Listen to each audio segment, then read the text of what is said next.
folks, want to take a look at how you can save some money on Creative Cloud. So I've logged into my Creative Cloud account.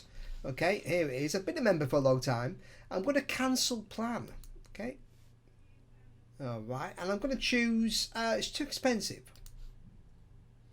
I'm going to continue and keep the same plan for 40% less. Okay, get details. Okay, you'll receive this. Okay, so I'm now going to get it for £30 a month.